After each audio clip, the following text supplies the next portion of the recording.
এমন কিছু মানুষ এই পৃথিবীতে আবির্ভূত হন যারা মানুষকে নতুন নতুন পথের দিক নির্দেশ দেন। তারা শিখিয়ে যান জীবনের আসল অর্থ ও উদ্দেশ্য কী। তেমনি একজন মহান ব্যক্তি হলেন এপিজে আব্দুল কালাম। আব্দুল কালামের জন্ম 1931 সালের 15 অক্টোবর অধুনা ভারতের তামিলনাড়ু রাজ্যের রামেশ্বরমে। যিনি ভারতের প্রাক্তন রাষ্ট্রপতি হিসেবেই শুধু বিখ্যাত নন, জীবনকে কিভাবে মানুষের কল্যাণে ও পৃথিবীর উন্নয়নে অনলসভাবে কাজে লাগানো যায় তা তিনি নিজের জীবন দিয়েই শিখিয়ে গেছেন। তিনি 2015 সালের 27শে জুলাই তারিখে পরলোক গমন করেন। লেখাতে কিংবা সহকর্মীদের মধ্যে যে মতাদর্শ বা বাণীগুলি রেখে গেছেন সেগুলি আজ সকল শ্রেণীর মানুষের জীবনে অনুপ্রেরণার আলো এনে দিতে পারে। তাহলে এসো বন্ধুরা, আজ জেনে নিই এপিজে আব্দুল কালামের কিছু মূল্যবান উক্তি।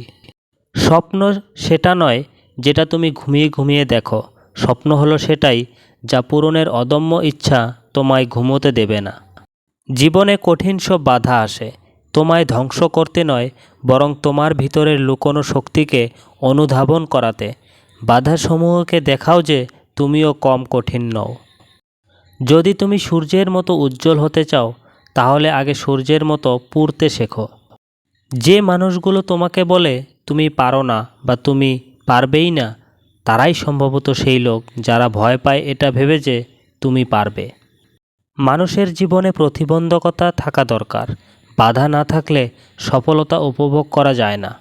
একটা কথা পরিষ্কার, সৃষ্টিকর্তা তাদেরই সহায় থাকেন যারা কঠোর পরিশ্রম করেন। যদি তুমি পরাজিত হও তাহলে হাল ছেড়ো না, কারণ সেটাই তোমার শেখার প্রথম পদক্ষেপ।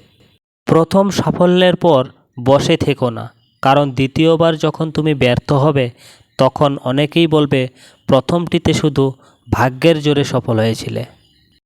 প্রতিদিন সকালবেলা এই 5টি কথা নিজেকে বলবে, আমি সেরা, আমি নিশ্চয়ই পারবো, সৃষ্টিকর্তা সর্বদা আমার সঙ্গে আছেন, আজকের এই দিনটা শুধু আমার। কাউকে হারিয়ে দেওয়া তো খুব সহজ, শক্ত হলো কাউকে জয় করা।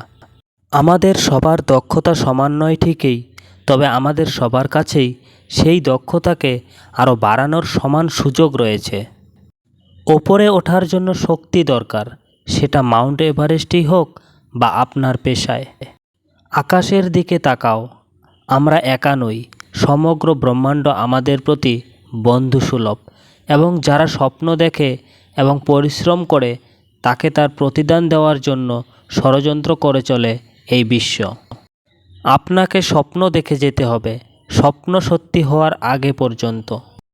তুমি যদি তোমার কাজকে স্যালুট করো তাহলে তোমার আর কাউকে স্যালুট করতে হবে না, কিন্তু যদি তুমি তোমার কাজকে অসম্মান করো, ফাঁকি দাও কিংবা অমর্যাদা করো তাহলে তোমারই সবাইকে স্যালুট করে যেতে হবে।